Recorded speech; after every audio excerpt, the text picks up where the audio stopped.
Okay, so in our 5 ratchet series, I mentioned that a gear wrench pass-through could double as a shallow socket. But today, I've got 2 shallow socket sets that we can actually compare it to.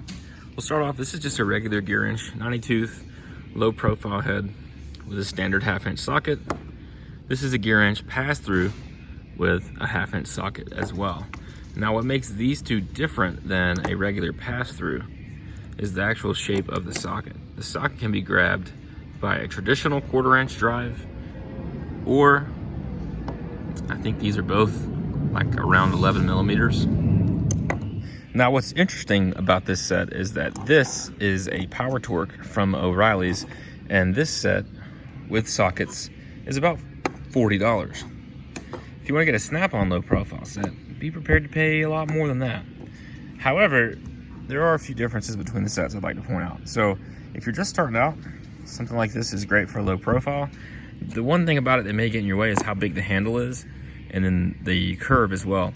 Sometimes it may come in handy, and sometimes it may actually hurt you. But most of the time when you want to use a low profile ratchet, you don't have a lot of room. So the handle on this one's a lot smaller. Technically you could shave that down and then you'd be fine. When you compare the actual height of the ratchet, the head, the powertorque is probably maybe 1 or 2 millimeters taller, only because the gear selector switch is a little bit taller. So the forward and reverse switch that engages the pawls on this ratchet is just tall enough to make it stick out past the snap-on. Let's see if we can get a good shot of that. I gotta put them both down. As you can see, we've got the powertorque on the right and the gear wrench on the left, and they're basically the same height. I put this ruler behind each of them for scale, just so you can see about how tall they are. So I think the actual ratchet side of the snap-on is bigger. So for $40, this is definitely a pretty good investment. Now let's talk about the differences between this and the nicer set from Snap-on. One is the ratchet feel. This one's pretty hard to turn, has a lot of back drag on it compared to this. You can hear the difference. There's a lot less teeth in it. Another one is just the physical size of the ratchet itself. The ratchet head of the Snap-on is a lot smaller.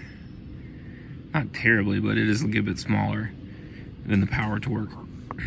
So that's 2 examples of a low profile socket set, and I gotta say, for the money, I would definitely start out with that one. So I was actually just looking, and I was able to find this online for like $22 with the socket set. So that's really cheap. So for how low this is and the price, it's a pretty hard deal to beat. And I also want to mention that this is a low profile set from powertorque. There's the number, and it's actually a 1/4-inch drive body. A lot of the time, if you get a low profile socket set, it may be in a 3/8 style body, which isn't going to do you any good. So for comparison, that's a gear wrench 3/8 pass through next to a gear wrench 1/4-inch pass through. So this is a 1/4-inch low profile setup for $20.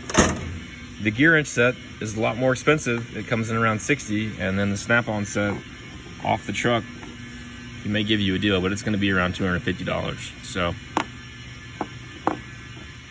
there's your sign. I think if you got one of these, shoot, I would buy 2. I would leave one like this, and I would take one and I would grind it off if I was just starting out. And then I would take this ratchet apart. Let's see if it's got a ring on it. Probably had to do some research, figure out how to get it apart, and I would lube the ratchet a lot. And then I'd put one in a drill and just spin it a bunch of times to make it click and break it in really good.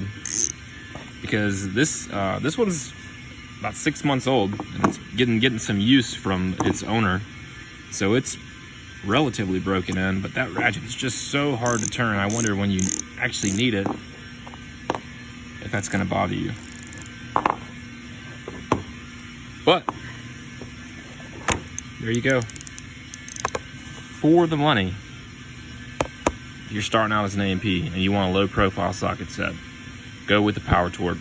You will not be disappointed. Buy 2, cut one in half, and when you get there, if you really want to, you can get you a Snap-on one. but you don't have to. That's cut. It's the end of the video, cut.